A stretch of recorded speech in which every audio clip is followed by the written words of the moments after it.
Eye makeup समझने से पहले आई का स्ट्रक्चर समझना बहुत जरूरी है। तो ये आई का स्ट्रक्चर है।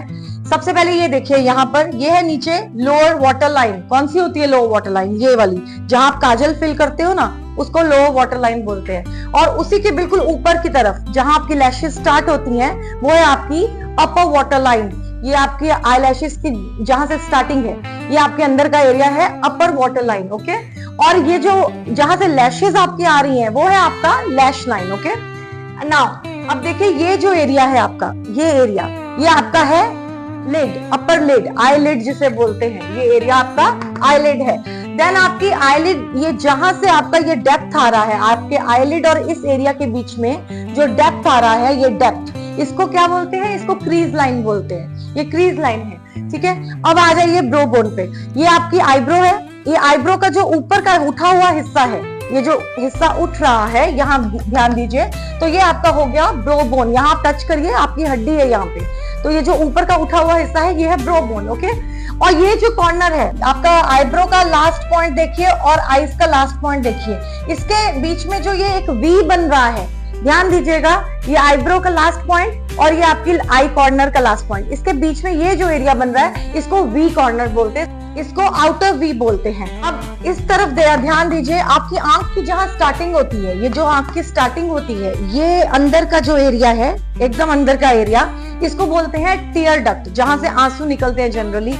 ये आपका टीयर डक्ट एरिया होता है। आप ध्यान देंगे आंख की तरफ, तो ये अंदर जो व्हाइट कलर का एरिया है, ये है आपका टीयर डक्ट एरिया। ठीक है, अब आप ये जो स्ट्रक्चर है, इसके हिसाब से हमें मेकअप करना है। आपकी क्रीज लाइन कितनी गहरी है या है भी कि नहीं है, उसके हिसाब से आपको मेकअप अप्लाई करना है। ओके, जो बेसिक एक अच्छा आई मेकअप होता है, उसमें हम क्रीज को डिफाइन करते हैं, आईब्रो को डिफाइन करते हैं, आईलिड डिफाइंड होती है।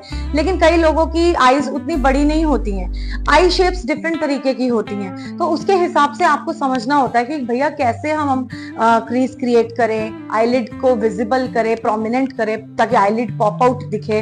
तो ये चीजें हमको आई मेकअप में समझनी होती है।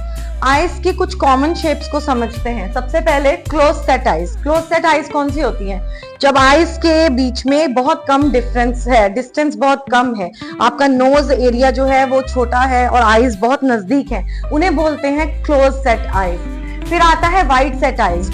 जब आपकी आईज के बीच में काफी ज्यादा डिस्टेंस है, मतलब दोनों आंखों के बीच में काफी ज्यादा डिस्टेंस है, नोज एरिया का प्रोमिनेंट डिस्टेंस दिख रहा है, तो वो आपकी वाइड सेट आईज है। देन है आपका deep set eyes. Deep set eyes में क्या होता है कि जो आपकी क्रीज लाइन है, वो अंदर की तरफ इस तरह से घुसी हुई होती है कि अंदर की तरफ से आपका जो लिड है, लिड एरिया दिखाई नहीं देता है। लिड एरिया आपका आउटर की तरफ, आउटर कॉर्नर की तरफ थोड़ा सा लिड एरिया विजिबल होता है, लेकिन अंदर की तरफ से विजिबल नहीं होता है। आ गया हुडेड आईज। हुडेड आईज में क्या होता है कि ये जो ऊपर की जो स्किन है, वो आपकी इस तरीके से आंख के ऊपर आ जाती है, आपकी लिड के ऊपर आ जाती है, तो आपकी लिड विजिबल ही नहीं होती है, तो ये आपकी हो गई हुडेड आईज।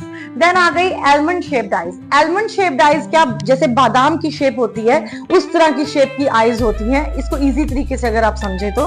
देन आ गया राउंड आईज। राउंड आईज में आंखें आपकी राउंड होती हैं, गोल होती हैं। देन है आपका ओरिएंटल आईज। ओरिएंटल आईज में क्या होता है कि आपकी क्रीज लाइन कुछ इस तरीके से ऊपर आ जाती है कि आपकी जो लिड है वो बिल्कुल भी विजिबल नहीं होती है। जैसे कि नॉर्थ ईस्ट एरिया के जो लोग हैं, मणिपुर हो गया, वहां के लोगों की जो आंखें आप देखेंगे तो वो आपकी ओरिएंटल आईज होती हैं।